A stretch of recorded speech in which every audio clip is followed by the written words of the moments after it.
Welcome to my YouTube channel. आज मैं आपको क्लास 5th के लिए EVS के चैप्टर नंबर 4 को पढ़ाऊंगी। साथ ही साथ पूरे ही चैप्टर के सभी क्वेश्चन आंसर भी लिखने बताऊंगी ताकि अलग अलग वीडियो देखने में आपका थोड़ा भी टाइम वेस्ट ना हो। तो पढ़ना स्टार्ट करते हैं। बुक के पेज नंबर 35 पर चैप्टर नंबर 4 है, जिसका नाम है खाएं आम 12 महीने। तो बच्चों, इस चैप्टर में आप अलग अलग तरह के फल और सब्जियों के बारे में पढ़ेंगे कि कौन सी चीज़ें किस तरह से ख़राब हो जाती हैं, उन्हें किस तरीके से प्रिजर्व कर रखना चाहिए कि हमारे खाने के फल और सब्जियां ख़राब ना हो। तो पढ़ना स्टार्ट करते हैं। तो देखो, यहाँ पर 3 बच्चे हैं, नीतू, अमन और प्रीति। तो अमन के डिब्बे में मीठी पूरी है और नीतू आलू की सब्ज़ी लाई है और मैं भिंडी लाई हूँ। तो यहाँ पर देखो, अमन कहता है कि नीतू, लगता है तुम्हारे आलू तो ख़राब हो गए हैं। हाँ, इन्हें मत खाना वरना तुम्हारा पेट ख़राब हो जाएगा। अच्छा, तुम ऐसा करो, जो मैं भिंडी लाई हूँ वो तुम ले लो। तो यहाँ पर 3 बच्चे आपस में अपना लंच बॉक्स शेयर कर रहे हैं और वो अलग अलग खाने की चीज़ें लाए हैं। तो क्वेश्चन नंबर 1 है कि अमन को क्यों लगा कि आलू ख़राब हो गए हैं। तो आलू को सूंघने तथा छूने से पता चलता होगा कि आलू ख़राब हो गए हैं। अगला क्वेश्चन है कि क्या तुमने कभी ऐसा खाना देखा है जो ख़राब हो गया हो। तुम्हें कैसे पता चला कि वे ख़राब हो गया है। तो आंसर लिखोगे कि हमने ख़राब हो चुका खाना देखा है। खाना जब ख़राब हो जाता है उसमें से बदबू आने लगती है और उसका रंग भी बदल जाता है। अगला क्वेश्चन है कि प्रीति ने नीतू को आलू खाने से मना किया। तुम्हें क्या लगता है कि यदि नीतू वे खा लेती, ख़राब आलू खा लेती तो क्या होता। तो आप लिखोगे कि नीतू अगर वे ख़राब आलू की सब्ज़ी खा लेती तो उसको पेट दर्द या उल्टी दस्त हो सकते थे, क्योंकि ख़राब भोजन के अंदर बैक्टीरिया पनप जाते हैं। अब है लिखो, रसोई घर में से खाने पीने की कुछ चीज़ें चुनकर लिखो जो 2 दिन में ख़राब हो सकती हैं, जैसे कि भिंडी, खीरा और टमाटर।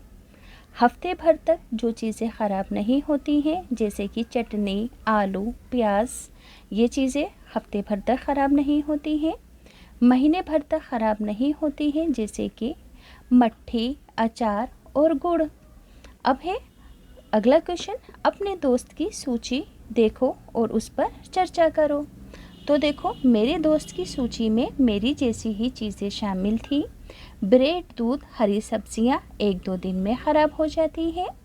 आलू, प्याज 1 हफ्ते से ज़्यादा रखा जा सकता है। अगला क्वेश्चन है कि क्या तुम्हारी सूची हर मौसम में यही रहेगी या क्या बदलाव होगा। तो आंसर लिखोगे कि हमारी सूची मौसम के अनुसार बदलती रहेगी।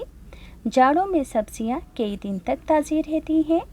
इसी तरह बरसात के दिनों में अचार, मुरब्बा और आटा नमी से बचा कर ना रखा जाए तो वो जल्दी ख़राब हो जाता है। अगला क्वेश्चन है कि तुम्हारे घर पर खाना ख़राब हो जाता है तो उसका तुम क्या करते हो। तो ख़राब खाने को फेंक दिया जाता है। बीजी ने लौटाई ब्रेड। अमन की बीजी बाज़ार से ब्रेड लेने गई। दुकान पर काफ़ी भीड़ थी। जल्दी में दुकानदार ने ब्रेड का एक पैकेट दिया, पर बीजी ने पैकेट देखकर उसे वापस लौटा दिया। क्या तुम पैकेट की तस्वीर देखकर अनुमान लगा सकते हो कि बीजी ने पैकेट को क्यों वापस किया होगा। तो ब्रेड पर लिखी इस्तेमाल की तारीख बीत गई होगी और ब्रेड ख़राब हो गई होगी, इसी वजह से उन्होंने लौटाई होगी। उन्हें ब्रेड ख़राब क्यों लगी। तो आंसर होगा क्योंकि उसके इस्तेमाल की तारीख बीत गई थी। पता करो, खाने की किन्हीं 2-3 चीज़ों के पैकेट देखो। पैकेट पर दी गई जानकारी से हमें क्या क्या पता चलता है। तो पैकेट पर लिखी जानकारी से हमें उसके वज़न, मूल्य, पैकिंग की तारीख तथा अधिकतम इस्तेमाल की तारीख का पता चलता है। अगला है कि जब तुम बाज़ार से कोई सामान ख़रीदते हो तो पैकेट पर कौन कौन सी जानकारियों को देखते हो?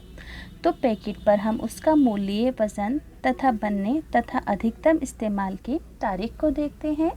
तो बच्चों हैंड टू हैंड स्क्रीनशॉट लेकर आंसर लिख देना। अगला है खाना कैसे ख़राब होता है?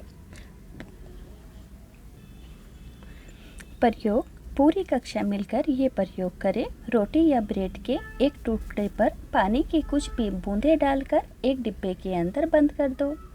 कुछ दिन तक ब्रेड को आपको रोज़ देखना है और इन सभी क्वेश्चन के आंसर देने हैं। जैसे कि पहले दिन छूने से ब्रेड कैसा लगा? हल्का गीला, गंध थी, हल्की महक। हैंडलेस से देखने में सामान्य दिखा और रंग भी सामान्य लगा। दूसरे दिन चिपचिपा लगा, हल्की बदबू थी, सफ़ेद परत थी लेंस से देखने पर और रंग भी सफ़ेद था। तीसरे दिन मुलायम लगा, बदबूदार लगा, पूरा सफ़ेद था और सफ़ेद उसके ऊपर परत थी। चौथे दिन गीला और मुलायम था, बदबूदार था, बीच बीच में हरी परत थी, सफ़ेद और हरा था। इसी तरह चिपचिपा लगा, बदबूदार लगा, हरी और काली परत थी और हरा और काला था रंग में। इसी तरीके से गीला और चिपचिपा लगा छठे दिन, बदबूदार लगा, घास जैसी काली काली परत थी उस पर और रंग के अंदर वो काला हो गया था। तो सभी बच्चे स्क्रीनशॉट लेकर इसको ध्यान से लिख देंगे। अब आगे है, पता करो इस बदलाव का क्या कारण हो सकता है? ब्रेड पर फफूंदी कहाँ से आई होगी? तो ब्रेड के ख़राब होने के कारण ये बदलाव हुआ। हवा में फफूंद के कण मौजूद होते हैं जो अनुकूल वातावरण में पनप जाते हैं। अगला क्वेश्चन है कि अलग अलग खाना कई तरह से ख़राब हो सकता है। कुछ खाना जल्दी ख़राब होता है तो कुछ देर में। खाना किन कारणों से और किन स्थितियों में ख़राब हो सकता है, आपको उसकी सूची बनानी है। तो यहाँ पर पूरी लिस्ट है। खाना निम्नलिखित परिस्थितियों में जल्दी ख़राब होता है। सब्जियाँ ठंडी जगह में ना रखने पर, अचार मुरब्बों को नमी से ना बचाया जाए तो, पका हुआ खाना अगर खुला छोड़ दिया जाए तो, दूध आदि पदार्थ को अगर उबाला ना जाए तो बच्चों सभी क्वेश्चन आंसर स्क्रीनशॉट लेकर याद से लिखना। आगे है पेज नंबर 38 है। यहाँ पर आपको मैचिंग करनी है। जैसे कि दूध को उबालते हैं, पके हुए चावल एक कटोरे में डालकर पानी के बर्तन में रखते हैं, हरा धनिया गीले कपड़े में लपेट कर रखते हैं, प्याज लहसुन खुले में रखते हैं, नमी से बचा कर रखते हैं ताकि वो गले सड़े नहीं। अब है आगे, चिट्टी बाबू और चिन्ना बाबू ने बनाया मामिड़ी तांड्रा यानी कि आम पापड़ बनाया इन्होंने। चिट्टी बाबू और चिन्ना बाबू आंध्र प्रदेश के आत्रेपुरम गांव में रहते हैं। छुट्टियों में उन्हें आम के बाग में खेलना बहुत पसंद है। जब पेड़ आमों से लदे होते हैं, उन्हें कच्चे आमों को काटकर नमक मिर्च लगाकर खाना बहुत पसंद होता है। उनके घर पर उनकी अम्मा कच्चे आम को अलग अलग तरह से पकाती हैं। वे आम का अचार भी 3-4 तरीके से बनाती हैं। आम का ये अचार साल भर तक चलता है और अगले आम आने तक ये अचार चलता है। एक दिन शाम को खाना खाते समय चिन्ना बाबू ने कहा कि अम्मा इतने सारे आम पके रखे हैं, इनका मामिड़ी तांड्रा यानी कि आम पापड़ बनाओ ना। फिर उनके अप्पा ने कहा, ये तो 4 हफ्तों का मेहनत वाला काम है, अगर तुम दोनों भी मदद करोगे तो तभी हम मिलकर आम पापड़ को बना सकते हैं। तो भाइयों ने मदद के लिए जल्दी से हामी भर दी। अगले दिन सुबह दोनों भाई अपने अप्पा के साथ बाजार गए। वहाँ से चटाई, कैस्यूरिना, पेड़ के डंडे, नारियल से बनी रस्सी, गुड़ और चीनी को खरीद कर लेकर आए क्योंकि वो आम पापड़ बना रहे थे। अम्मा ने आंगन में एक कोना ढूंढा जहाँ दिन भर अच्छी धूप आती हो। यहाँ दोनों भाइयों ने डंडों से एक ऊंचा मकान बनाया। फिर उनकी अम्मा ने उस मचान पर रस्सी की सहायता से एक चटाई बांधी। अगले दिन अप्पा ने सबसे ज़्यादा पके हुए आम अलग छांट लिए। सभी ने मिलकर आम का गूदा निकाला। फिर एक बड़े से बर्तन पर पतले सूती कपड़े से आम के आम के रस को पतले सूती कपड़े में छानना शुरू कर दिया ताकि गूदे में आम के रेशे न बचे। चिट्टी बाबू ने गुड़ को अच्छे से तोड़ा ताकि उसमें बिल्कुल भी गुठली न रहे। फिर उन्होंने आम के रस में बराबर मात्रा में गुड़ और चीनी डाली। चिनब्बा ने उसे बड़े चम्मच से खूब अच्छी तरह मिलाया। अम्मा ने इस मीठे गूदे की एक पतली सी परत चटाई और फैला दी। फिर उसे धूप में सूखने के लिए छोड़ दिया। दिन छिपने पर उन्होंने चटाई को एक साड़ी से ढक दिया ताकि आम पापड़ पर धूल मिट्टी न जमे। अगले दिन उन्होंने फिर से आम का गूदा निकाला, उसमें चीनी गुड़ डाला। फिर पिछले दिन वाली आम की परत पर एक और परत जमा दी। चौथे दिन से अम्मा ने बाकी का काम चिन्ना बाबू और चिट्टी बाबू को खुद करने के लिए कहा कि अब तुम दोनों खुद करो, तो दोनों ने मिलकर वही किया। अगले 4 हफ्ते से उन्हें यही चिंता रही थी कि कहीं बारिश ना आ जाए। 4 हफ्ते बाद आम पापड़ की परत मोटी होती गई और सुनहरी बिछेने की तरह लगने लगी। कुछ दिन बाद भानुमती ने कहा कि अब आम पापड़ तैयार है, कल हम इसे निकालकर इसके टुकड़े काटेंगे। अगले दिन उन्होंने आंगन में मचान पर से चटाई को हटाया, आम पापड़ की परत को छोटे छोटे टुकड़ों में काटा और अपना बनाया हुआ आम पापड़ चखा। चिनब्बा बाबू बोले, वाह मज़ा आ गया, आखिर अपना हाथ भी तो लगा है इसमें, यानी कि वो बहुत स्वादिष्ट बना था आम पापड़। पहला क्वेश्चन है कि आम के गूदे में गुड़ और चीनी मिलाकर धूप में क्यों सुखाया गया होगा? तो आम के गूदे को धूप में आम पापड़ बनाने के लिए सुखाया गया होगा। अगला क्वेश्चन है कि बाबा ने आम पापड़ बनाने के लिए सबसे पके हुए आम पहले क्यों छाटे? तो आम पापड़ बनाने के लिए आम का रस निकालना पड़ता है, पके हुए आमों से ज़्यादा रस निकलता है, इसलिए उन्होंने पके हुए आम छाटे। भाइयों ने मामड़ी तांड्रा कैसे बनाया, अलग अलग चरण समझाओ। तो कैसे लिखोगे कि आम पापड़ बनाने के लिए वे बाजार से चटाई, डंडे, रस्सी, गुड़ और चीनी लाए। फिर आंगन में धूप वाली जगह चटाई बांधी। फिर पके हुए आम के रस में गुड़ और चीनी को मिलाया। फिर उन्होंने चटाई पर रोज़ एक आम की परत 4 सेंटीमीटर से की परत होने पर उसे टुकड़ों के अंदर काट लिया। अगला क्वेश्चन है कि तुम्हारे घर में कच्चे व पके हुए आम से क्या क्या बनाते हैं?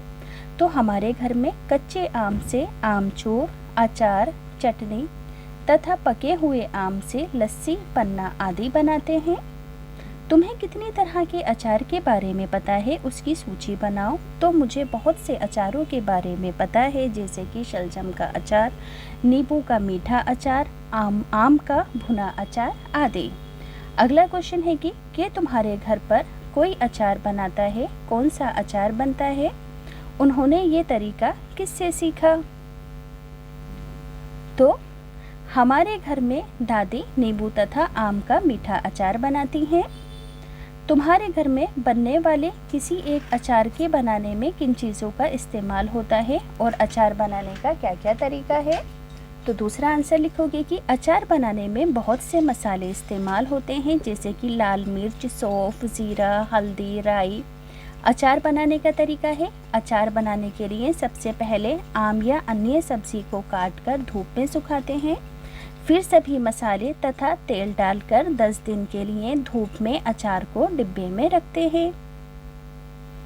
आगे है, पुणे से कोलकाता तक रेलगाड़ी से जाने में 2 दिन लगते हैं। अगर तुम्हें उस सफ़र में जाना हो तो तुम साथ में खाने के लिए क्या ले जाना पसंद करोगे? उसको पैक कैसे करोगे? सब मिलकर ब्लैक बोर्ड पर सूची बनाओ। तो हम सूखी खाने की सब्जी, पराठे तथा फल लेंगे। सबसे पहले हम फल खाएंगे और फिर बाद में सब्जी, पराठा, क्योंकि जो चीज़ें पहले ख़राब होती हैं उन्हें पहले खाएंगे। अब है, शीशियों में अचार रखने से पहले शीशियों को धूप में सुखाया जाता है, और क्यों?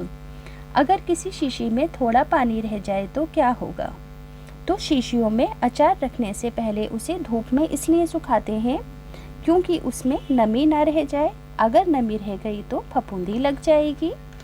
आगे है आम को पूरे साल चलाने के लिए उसका अचार, आम पापड़, चटनी, टॉफ़ी, रस आदि कई चीज़ें बनाते हैं। कुछ और खाने की चीज़ों के नाम लिखो जिन्हें लंबे समय तक चलाने के लिए उनसे अलग अलग तरह की चीज़ें बनाते हैं।